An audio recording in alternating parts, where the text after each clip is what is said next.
আচ্ছা, আপনাকে যদি প্রশ্ন করা হয় আপনার মধ্যে কি কি দক্ষতা রয়েছে, অনেকেই মনে করেন এটি একটি জটিল প্রশ্ন, কিন্তু সত্যি কথা বলতে এটা তেমন জটিল কিছু নয়। আমরা অনেকেই ভাবি দক্ষ মানুষ হতে হলে যে কোনো বিষয়ে অর্থাৎ লেখালেখি, ছবি আঁকা, গান গাওয়া ইত্যাদি ব্যাপারে পারদর্শী হতে হবে। ব্যাপারটি কিন্তু মোটেও সেরকম নয়। দক্ষতা হলো যে কোনো ক্ষেত্রেই নতুন চিন্তা করার ক্ষমতা, নতুন আইডিয়া ভাবতে পারার ক্ষমতা, নিজের জ্ঞান ও বুদ্ধিকে কাজে লাগিয়ে সমস্যার সমাধান বের করা। আপনার মাঝে যদি দক্ষতা থাকে তবে আপনি বিভিন্ন সমস্যার এমন সমাধান ভাবতে পারবেন যা আগে কেউ ভাবতে পারেনি। চলুন তাহলে দেখে নিই পৃথিবীতে অন্যরা কিভাবে নিজেদের দক্ষতাকে তুলে ধরেছে।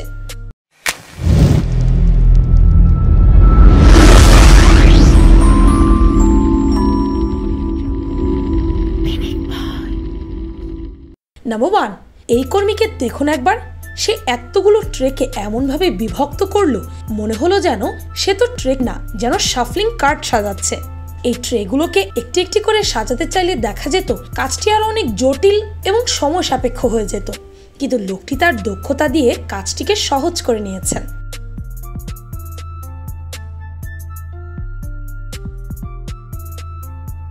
নাম্বার 2, এই মেয়েটি তার স্কেটিংকে অন্যরকম রূপে রূপান্তরিত করেছে। সে স্কেটিং এ ডিগবাজির মতো একটি স্কিল তার মধ্যে ডেভেলপ করেছেন, যেটা হয়তো অনেকেই পারবেই না।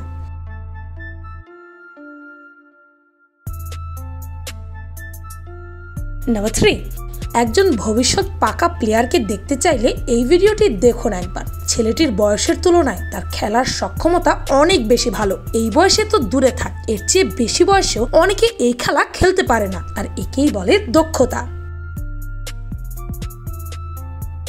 নাম্বার 4, এই মহিলাটিকে দেখে মনে হচ্ছে যেন সে হাওয়ায় ভেসে ভেসে ডান্স করছে। সে তার ভারসাম্যকে এমনভাবে ধরে রাখছে যে সে যতই নিচে নামুক না কেন সে কিন্তু মাটিতে পড়ে যাচ্ছে না, কারণ সে তার ভারসাম্যতাকে দক্ষতার সাথে ধরে রাখতে সক্ষম। আর এটি সম্ভব হয়েছে তার বছরের পর বছর প্র্যাকটিসের কারণে।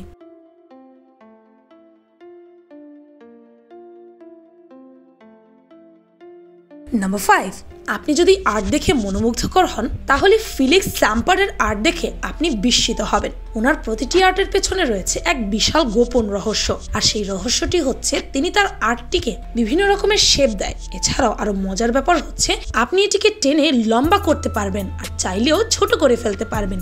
এটিকে সে একটি কাগজের সাথে অন্য কাগজের সাথে জোড়া লাগিয়ে এমন নিখুঁতভাবে কাজটি করে যা সত্যি খুবই মনোমুগ্ধকর, এবং অনেকেই তো বিশ্বাস করতে চান না যে এটা আবার কি করে সম্ভব, কারণ এটি তো পুরোটাই কাগজের তৈরি।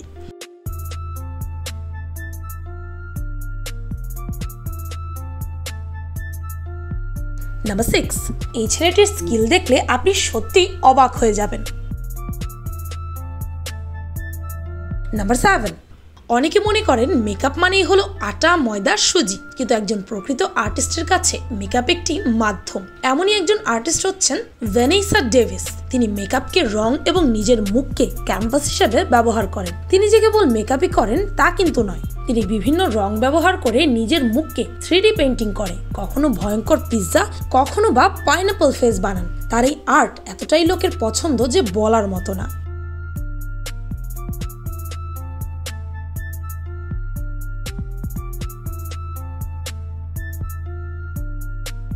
নাম্বার 8, মালয়েশিয়ান আর্টিস্ট সিনা লিয়াম, যে কিনা এমব্রয়ডারির মতো একটি বোরিং কাজের মধ্যেও সৌন্দর্য তুলে ধরেছেন। যে সৌন্দর্য তুলে ধরেছেন তা দেখার মতো। একটি নকশি কাজের মধ্যে সে এত সুন্দর করে ফুল, মানুষ, পাখির আর্টকে তুলে ধরেছেন যা সত্যি প্রশংসনীয়। সে স্কেচের মতো ছবিকে তার সুই সুতায় তুলে ধরেছেন। সে 3D এলিমেন্টের সাহায্যে ছবিগুলো 3D চুল লাগিয়ে দেয় যা দেখতে একদম জীবন্ত মনে হয়।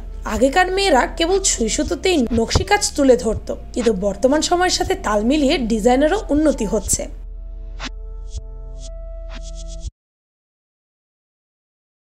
নাম্বার 9, এদের নাচগুলো দেখুন, বিশেষ করে তাদের পায়ের দিকে দেখুন। তাদের পায়ের মুভমেন্টগুলো খুবই অদ্ভুত এবং খুবই সন্তোষজনক। দেখে মনে হচ্ছে যেন তারা পায়ে হেঁটে নয়, বরং কোনো রোলার স্কেটসে দাঁড়িয়ে আছে বা হাওয়ায় ভেসে আছে, তাই না?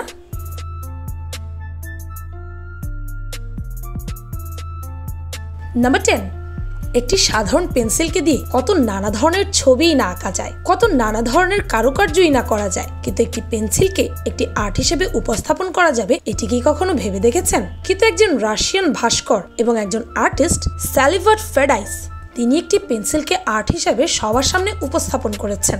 ফেডাই একজন নিখুঁত খোদাইকারক, আর তাই সে তার এই দক্ষতাটি পেন্সিল নিপের ওপরই অ্যাপ্লাই করেন এবং এই ক্ষুদ্র জিনিসটিকে এক বিশেষ রূপে রূপান্তরিত করতে পারে। কখনো ছোট্ট একটি আইসক্রিম কোন, কখনো বা ছোট্ট আইফেল টাওয়ার, আবার কখনো বা প্রতিবাদী হাত।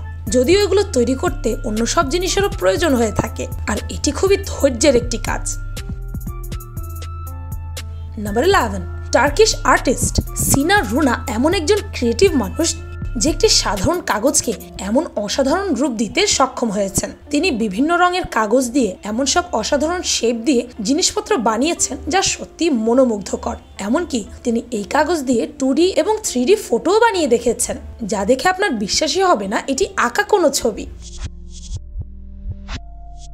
নাম্বার 12, একজন শিল্পীর মন সবকিছুতেই শিল্পের ছোঁয়া দিতে চাইবে, এটাই তো স্বাভাবিক, কিন্তু ফলের মধ্যেও শিল্পের ছোঁয়া দেওয়া যাবে সেটা কেবল ভিনসেন্জো স্কোরচি প্রমাণ করতে পেরেছেন। তিনি যে কোনো ফলের মধ্যেই ছুরি দিয়ে কেটে বিভিন্ন রকমের কারুকার্য করতে পারেন, আর সেই কাজ এতটাই নিখুঁত এবং সুন্দর তা বোঝানো সম্ভব না। সে অ্যাভোকাডোকে খরগোশ এবং ফুলের মতো আকৃতিও দিয়েছেন, আবার কখনো পাজলের মতো করে সাজিয়ে তুলেছেন। এছাড়াও তিনি আপেলের মধ্যে বিশ্বের লেজেন্ডদের ছবি এঁকেছেন। তরমুজের মধ্যে মাথার খুলির আকৃতি দিয়ে তিনি প্রমাণ করেছেন শিল্পের হাত যে কোনো কিছুতে পড়লেই তার নতুন শৈল্পিক রূপ ধারণ করতে বাধ্য।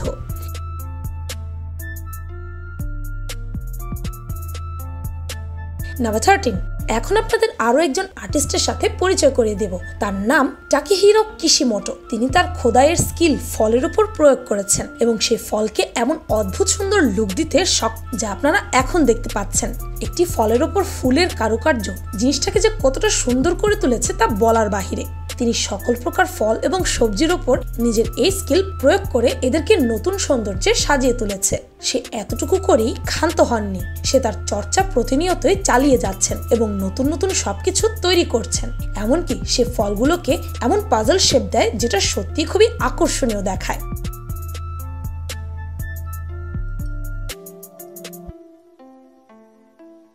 নাম্বার 14, আচ্ছা আপনাকে যদি এমন একটি চাকরি দেওয়া হতো যেখানে আপনার কাজই হতো বেলুন ফোলানো, কেমন হতো? এই লোকটিকে দেখুন, তাকে শুধুমাত্র ভাড়া করা হয়েছে এই বাষ্প তৈরি করার জন্য। এই বাবল ফটোগ্রাফির কাজে লাগানো হচ্ছে। এই দক্ষতাটুকুর জন্য হলেও লোকটির একটি চাকরি হয়েছে। আপনার কি আছে এমন কোনো সাইড দক্ষতা?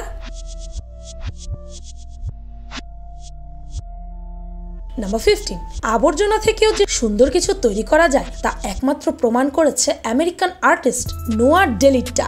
আমরা যখন সোডা বা পানি পান করার পর অ্যালুমিনিয়াম ক্যান ফেলে দিই, এটি তার কাছে এক বিশাল অপরাধ সমতুল্য মনে হয়, আর তাই এটাকে রোধ করার জন্য একে শিল্পের ছোঁয়া দেন তিনি সেই ক্যানগুলোকে নিজের হাতের আঙ্গুলের মাধ্যমে টিপে টিপে বিভিন্ন আকৃতি দিয়ে থাকেন, যা সত্যি অসাধারণ। এরপরে আপনি হয়তো সোডা খাওয়ার পর ক্যানটা ফেলে দিবেন না নিশ্চয়ই।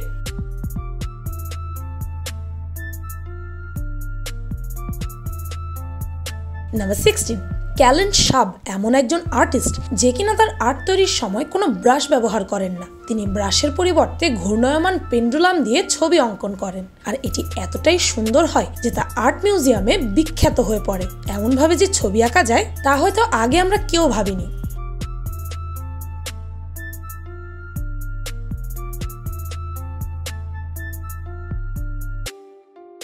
নাম্বার 17, যদি কোনো বিশেষ আর্টিস্টের কথা বলতে হয় তাহলে জ্যারেল ক্যারির কথাই না বললেই নয়। উনি তার ইলিউশন আর্টের জন্য বিখ্যাত। তিনি রুমের সাদা দেয়ালের মধ্যে কালো রং ব্যবহার করে এমন সব ইলিউশন আর্ট তৈরি করতে পারেন যার মধ্যে দিয়ে গেলে আপনি হারিয়েও যেতে পারেন, কারণ এই 3D ইলিউশন এমন এক এফেক্ট দেয় যা আপনার মাথা ঘোরানো বা হ্যালুসিনেশন করে ফেলতে পারে। তবে আশ্চর্যের বিষয় হচ্ছে তিনি এই কাজটি সম্পূর্ণ ডাক্ট টেপ দিয়ে করে থাকেন। ভাবা যায় কতটা ক্রিয়েটিভ হলে এমনটা করা সম্ভব।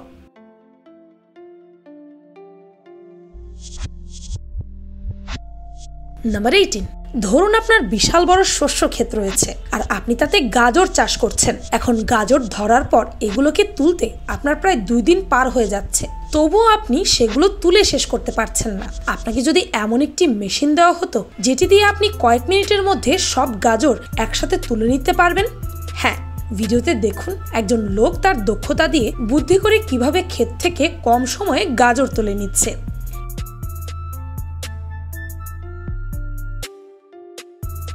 নাম্বার 19, এই লোকটির কাজ হচ্ছে গ্লাস পরিষ্কার করা, কিন্তু তার আরো একটি দক্ষতা আছে, সেটি হলো সেই গ্লাস পরিষ্কার করতে গিয়ে সেই ফেলনা গ্লাসে বিভিন্ন বড় বড় কোম্পানির লোগো আঁকতে পারেন।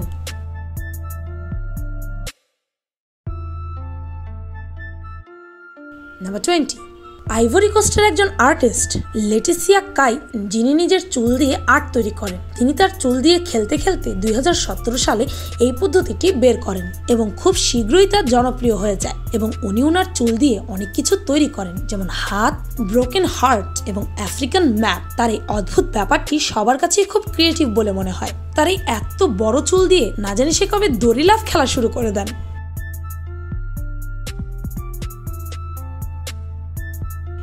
নাম্বার 21, একজন লোকের হাত কতটা নিখুঁত হলে এই ওয়াল পেন্টিং করতে পারে ভাবা যায়। নাম্বার 22, কি দেখলেন তো? আর্মিদের এমন সিনক্রোনাইজেশন দেখে আমার তো মাথা নষ্টই হয়ে গিয়েছিল, মনে হচ্ছিল যেন এরা কোনো রোবট। আপনার কি মনে হচ্ছে কমেন্টে জানাবেন কিন্তু।